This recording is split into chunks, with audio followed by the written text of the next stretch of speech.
and welcome to IIEA Insights with me, Dan O'Brien.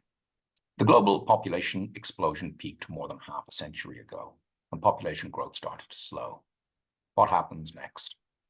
The most closely watched demographic forecast, that of the UN's population division, points to the second half of this century before the worldwide population starts to fall. But the precipitous decline in birth rates in recent years means that peak population could be reached much, much sooner. Our guest today, Claus Vistesen, believes it could be just a couple of years away. He has good reason to believe this. Between 2016 and last year, births in China halved. Today, more than half of the countries of the world are recording fertility rates below 2.1 children per woman. That is the rate needed to maintain a stable population. Increasingly, these countries include not just the rich and secular ones, but poorer and more socially conservative ones, such as Bangladesh, India, Turkey, and many more. Claus has written extensively on demographics and the multiple implications of the ongoing global demographic transition. He's also chief Eurozone economist at Pantheon Macroeconomics in London, and his Alpha Sources blog has been included in the list of the top 100 economics blogs compiled by intelligenteconomist.com. Claus, you're very welcome, and thanks for giving us your time today. Oh, thank you. Thank you for having me. So with that, Claus, let's start, I suppose, with those really arresting figures on the baby bust in so many countries, including stark East Asian figures, but not only there. 10 million fewer babies are being born annually than just a decade ago. What do you think is driving lower birth and fertility rates globally? And how do you evaluate the frequently made claim that it's economic factors, high child costs, high housing costs that's driving this? So I think if we think about falling birth rates going all the way back from the start of the Industrial Revolution, demographic transitions, I think we tend to have two explanations for why fertility rates fall over time. One is because as we get richer, instead of translating higher economic wealth into more quantity of children, we tend to translate them into the high quality of children. So we get fewer children and we invest more in their education. That's one driver of why fertility is falling. But that can only explain why fertility falls. That probably can't explain why fertility falls the way we've seen it now. And so the second explanation that we come up with in sort of the literature is this idea that birth postponement, tempo effects, that, you know, as women go through the generations and as we see women, one generation after the other of women, they tend to have their first child later and later and later. And of course, that has, you know, lagged effect on how many children they might have overall, but it also means that period fertility, which is what we're seeing now, you know, total fertility rates can fall very, very rapidly for over a very, very short period of time. So I think some of the examples you mentioned where right now we're seeing very sharp fertility declines in Southeast Asia and other countries, countries which we might even say are developing countries. I think, you know, the most plausible explanation for that is, you know, because we're seeing that birth postponement that's driving period fertility down a lot. Which brings us to the second question, the second element of your question. Why is this? Is this because it's, you know, you're seeing more economic adversity, cost of housing? It's more more expensive to start a family. You know, families are postponing birth, postponing family formation.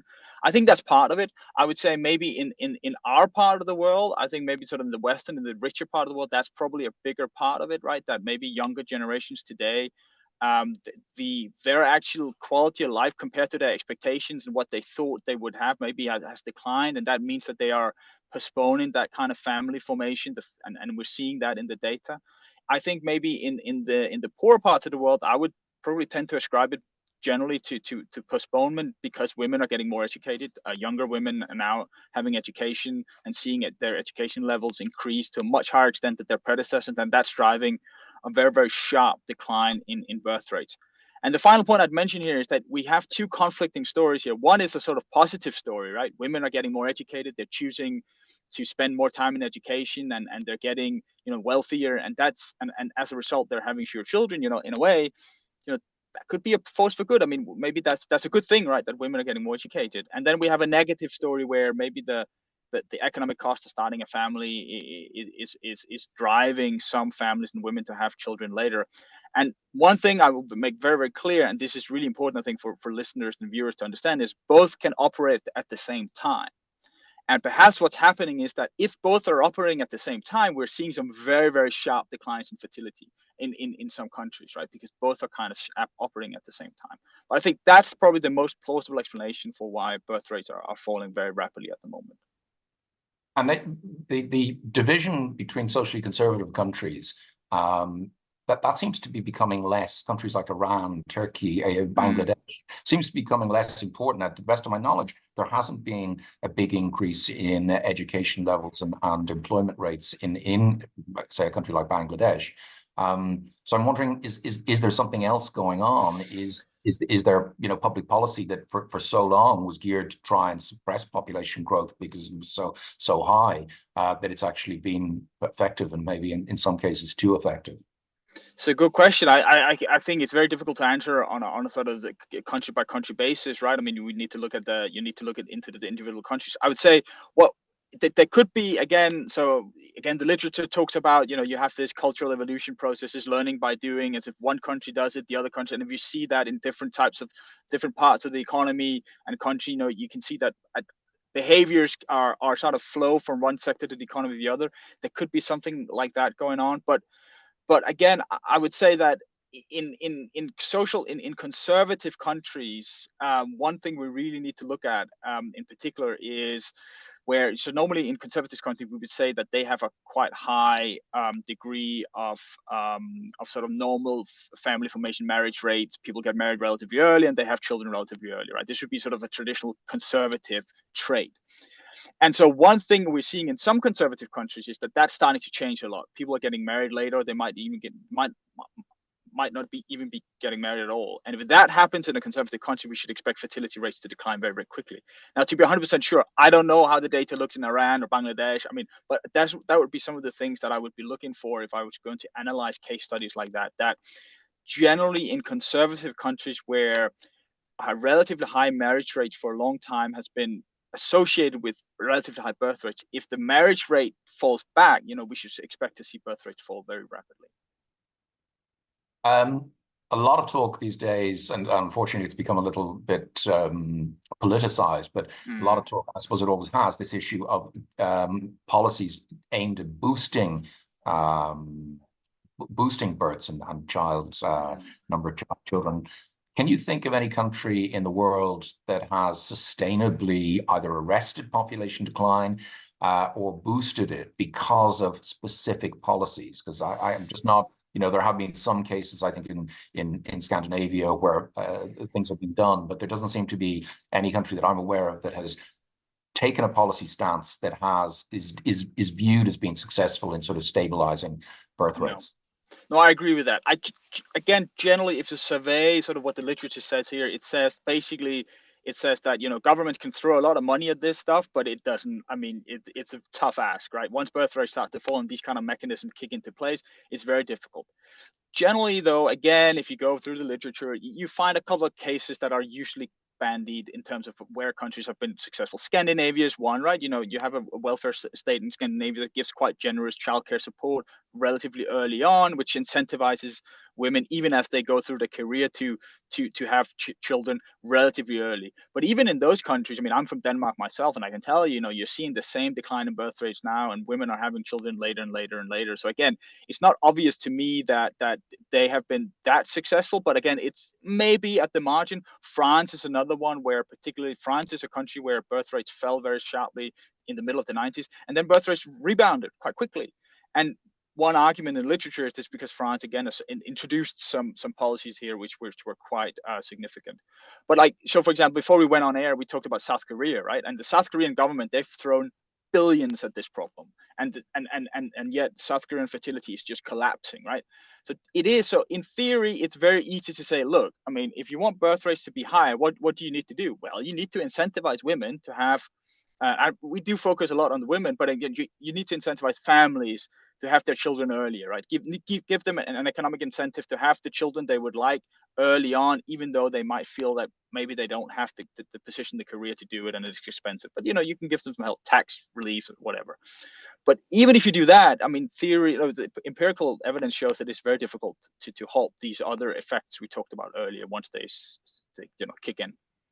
And any thoughts on that quite phenomenal decline in halving of births in China? Is it any thoughts on what has driven that, and how much for example, the lockdowns and the Chinese case is really interesting because it's actually a little bit of a paradox. I mean, we've seen this decline in birth rates very sharply just as the two-child policy has been loosened, right? So you would have expected at least maybe some families were maybe in terms of their ideal fertility size were being held back a little bit by policy, but now they're going out and having children. So, but that's not happening. Again, with the Chinese data, it's a big country, maybe there are some data collection issues. I mean, if you look at the actual what's happened to the data, birth rates were stable, and all of a sudden over the last sort of 4 years, it's basically falling off a cliff. It does look a little odd, I mean, in terms of just look at what's happening here. But again, I would say if you run through the analysis there again, I would say birth postponement, tempo effects, the women that you would have expected a generation ago to have their children now, they're saying, no, I'm going to wait. And as that happens, you get that very, very sharp decline in period fertility. And also maybe here, just again, to sort of a technical note, when I talk about when I say period fertility, I say total fertility rates. That's a snapshot of fertility.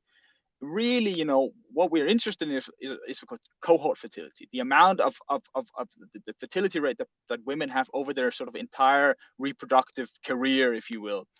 And so there is an element in the data here that, especially with assisted reproductive technologies, that, it's possible that we're now in an environment where women in their 20s and 30s are not having as many children as you would expect at all. But then all of a sudden there might be a bump later on, right? But again, we know that as women get older, it becomes much more difficult to get pregnant. So I think we should also expect that even though many families and women have an idea, we can postpone, we can have the children later, they might not ever have them, which is why it is significant that we're seeing birth rates fall that quickly over such a short period of time.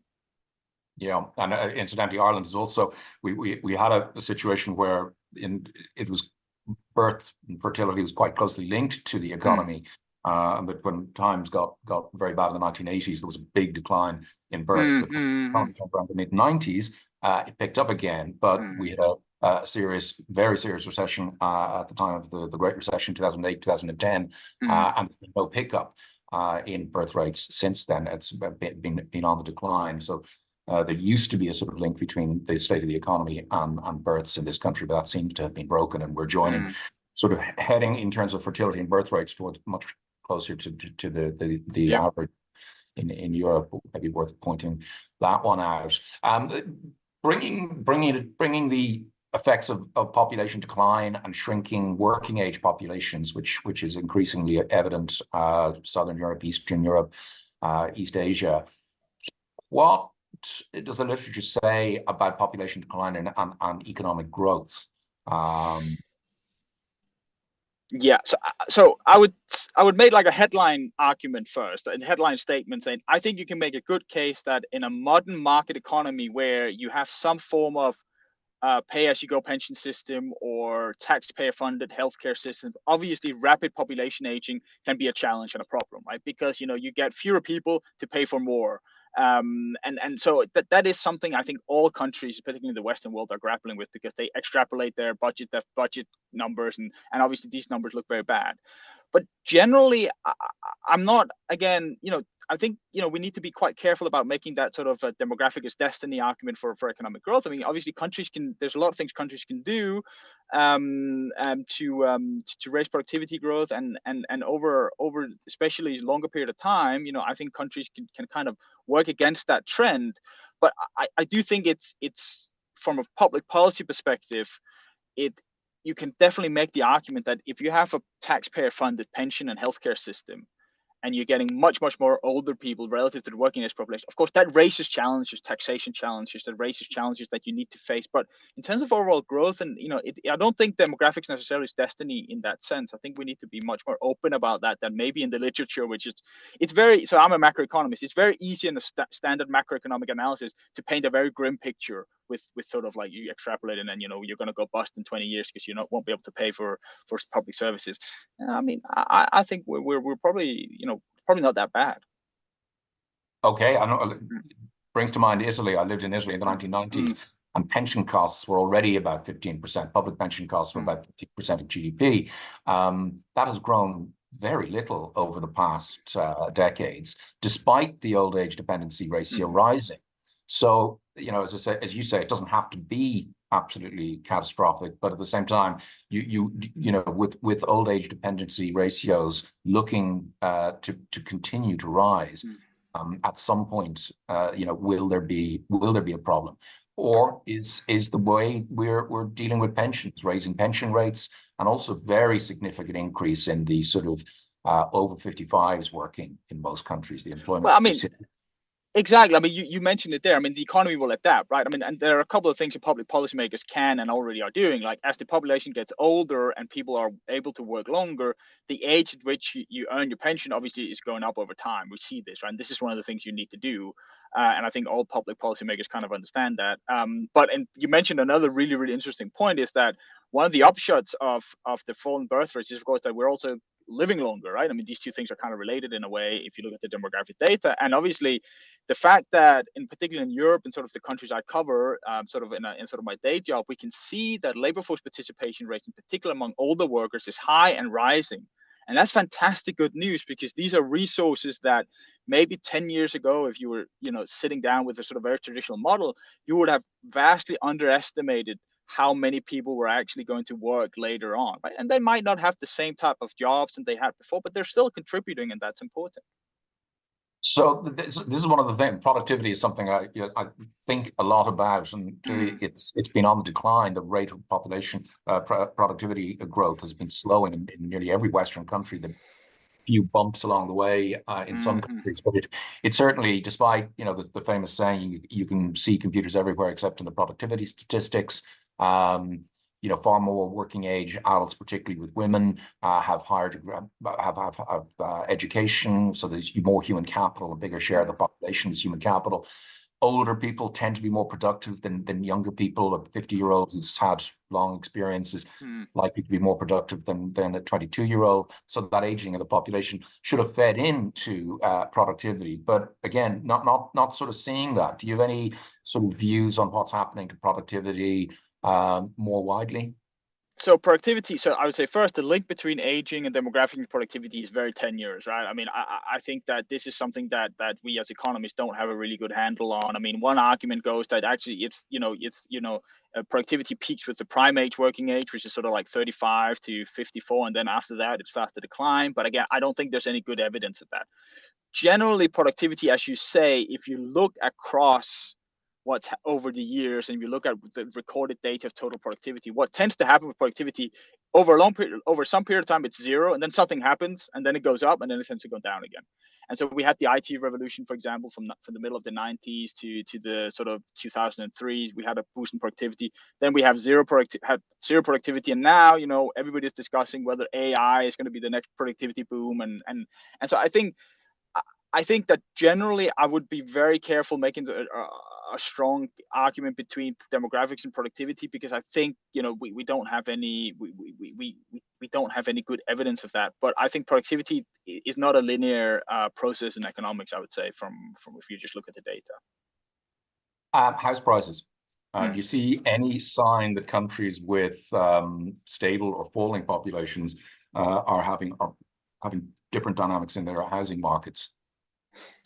Well, no, because I mean, so if you take like the oldest economy in the world, Japan, right? It definitely seems, I think definitely seems there that falling real estate prices since the boom at the end of the 90s and then the bubble burst, and it does definitely seem that falling real estate prices in general there in that country seems to be related maybe to a shrinking population and the fact that you have a very old population. But then you go to Tokyo, right? It's still very expensive. So I think, again, it's very local. And generally, I would say, particularly in Europe and particularly in the UK, sure, I mean, birth rates might be falling. And in some countries, the working age population might be shrinking, and maybe even we're going to have outright population decline at some point. But look, the supply of housing is the supply side of the housing, right? And relative to demand, that's keeping prices up, because I think a lot of people have vested interest in that. So I think, yes, in theory, of course, if you have a very long period of time of a falling population and a falling working age population in general, and incomes are shrinking, yeah, you would expect house prices and real estate prices to fall. But there are other factors in play at the moment that just mean that I don't think that link is very strong. And just to move away from demographics slightly and onto the issue of house prices, which invested interest, you mentioned supply side. Can you think of any, from your work around the Eurozone, around Europe, can you think of any countries that's getting its supply side right in housing, and it's matching its population growth? I mean, not really. I mean, again, I think supply side that we are seeing, I think France and Germany and France, I think they're doing okay, but they still have had like big run-ups in house prices, and if you look at supply demand analysis in those countries, you still have a huge excess demand relative to supply. So I think it's a very difficult nut to crack, because basically we can analyze this in the same way we analyze like a rigid labor market. It's an insider-outsider problem. All the insiders who already own property, they're not really interested in expanded supply, and they outvote the outsiders, right? This is basically, this is an issue what we see in a lot of European countries, I think. So you mentioned Japan, and it has, I think, 30% of its population is over 65. It is the oldest society in the world. Are we destined to turn Japanese? Is that where everyone else is going? Well, in terms of population aging, we're definitely now, and this has been clear since the start of the 2000s. We as a collective world now live in a world of aging. We're going to get much older, and the age distribution of the globe in our lifetime, in your lifetime, is going to shift. That's without a doubt. The median age is just going to continue to go up and up and up and up. If you match that with the fact that we're living longer, we can work longer, maybe, it's just par for the course. It's a number that goes up, but actually not much change. But I do still think that we are, if you look at sort of very broad global sort of global population trends, we are now over the next 50 years at least going to live in a world of rapid population aging, where the median age and the population pyramid is shifting. There's no doubt. That's baked in the cake now. In terms of caring for older people, there is some more optimistic view that it's only in the final couple of years of life, regardless of what age you die, that you need a high level of care. Is that something that sort of says we're not going to turn into a sort of a society of nursing homes? I mean, you would certainly hope so. Again, the fact that we are living longer and we have better years, right? I mean, this is what you're saying, is that if you measure life expectancy not to the point at which you kick the bucket, but in terms of how long, how big a stretch of your life you're basically able to take care of yourself, that's certainly expanding. So obviously that's great. But again, I still think, I think that the classic statistic that gets bandied around here is that, old age diapers now outselling actual diapers in Japan. I mean, these kinds of things. So it is still going to, in some countries, going to create a lot of challenges in terms of how you structure society. But again, I think the economy and society will adapt. I think, in a way, it's just the way we would have expected to do. I mean, I think, our economies will adapt to it. Yeah, I'm certain. I was in Asia recently, and 7-Elevens, there are two separate sections for adult nappies and children's nappies, and they are quite similar in size. US, American exceptionalism. For a good period of time, America was different from Europe and Japan and the rich, high-income countries. That seems to have changed. It's changed. To be converging. Any thoughts on what's happening there, and why, after such a long period of I think some of the highest birth rates in the rich world, that has changed? Is America becoming less exceptional? Why? I think that's correct. I mean, there was this exception not just in the US, but the Anglo-Saxon economies in general. Australia, New Zealand, the UK, maybe even, and the US, that they seem to have fertility rates which were close to the replacement level and were stabilizing. So the story in the US, again, this is a fairly clear story if you sort of go through the literature, is that in one of the reasons why fertility rates in the US have been higher was that because the relatively conservative part of the US population were having more babies than the liberal part. So again, this is a very politically charged argument, but I'm just saying, don't shoot the messenger. This is from the literature. It's basically that sort of the Bible Belt, and these guys were having more children than the sort of the liberal people on the coast. That's one argument that kind of it comes out in the data. But another thing, and that's the one that's changing now, I think, is that the influx of Latino immigrants in particular had kept birth rates higher, right? That particularly Black women and Latino women were having more children and children earlier, and that's now changing. Very clear in the data. If you look at the last 10 years, I believe, if you decompose the decline in US fertility over that period, you can see this because fertility rates for young Black women and young Latino women in particular basically converging on a lower level, right? And that's why birth rates are falling in the US. So yes, I think the US is now an economy which is, again, astonishing compared to, you know, some of the assumptions that was made in the literature just 10 years ago. It's an economy where, you know, probably below replacement fertility now for quite a long time, because we know that once fertility rate starts to decline below the replacement level, I mean, we're talking, it could take a decade for it to come back, if at all, right? So I think, yeah, it's something that's basically happening now in the US. We might finish up with, I suppose, the most politically charged of all issues these days is immigration. In terms of countries that are seeing their population, their natural rate of population growth, i.e. deaths exceeding births, you know, to what extent is and the aging issue? So to what extent is migration and a looser migration policy the answer to that? You know, many people will argue that, of course, it's age as well.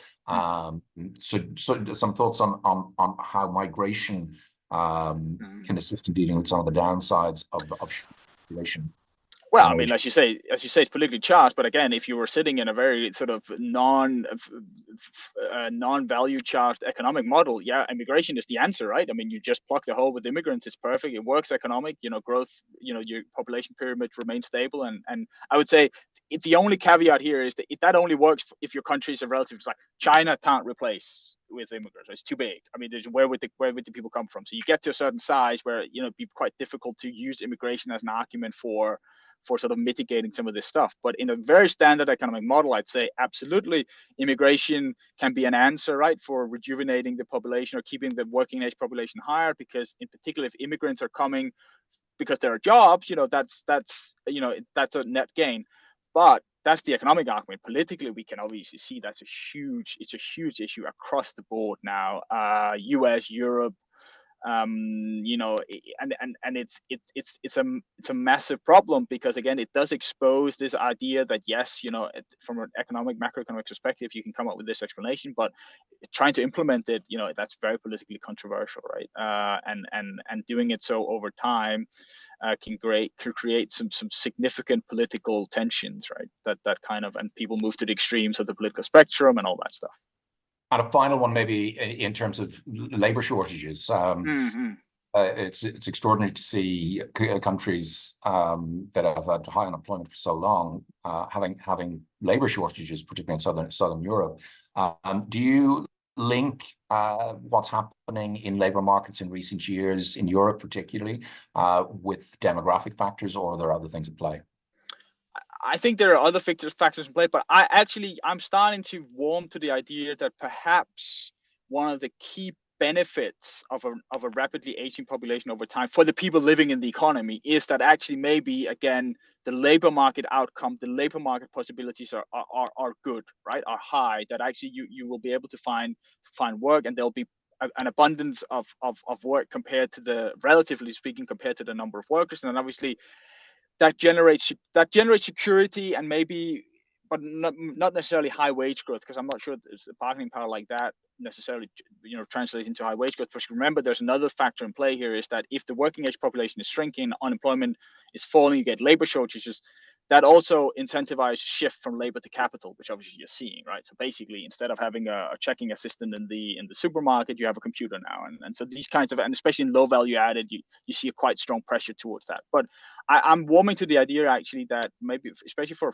countries like Southern Europe, which have suffered from endemically high unemployment rates for a very long time, for right now, maybe population aging can be a slightly blessing for them, because it means that actually employment and unemployment's falling. Employment's rising, unemployment's falling. Good. Well, look, let's wrap it up there. I'm sure we're going to be hearing an awful lot more about changing demographic dynamics in the years ahead, as things are not just changing, but changing at an accelerating pace. So that, Claus, very sincere thanks to you for coming and sharing your research and thoughts on this phenomenon. Thanks very much, and thanks to everyone else who joined. Have a good afternoon. Yes. No, thanks to you, Dan, and thanks to everyone who joined. It was a great pleasure to speak to you. And yeah, come find me on Twitter or X or social media if you want to talk about demographics.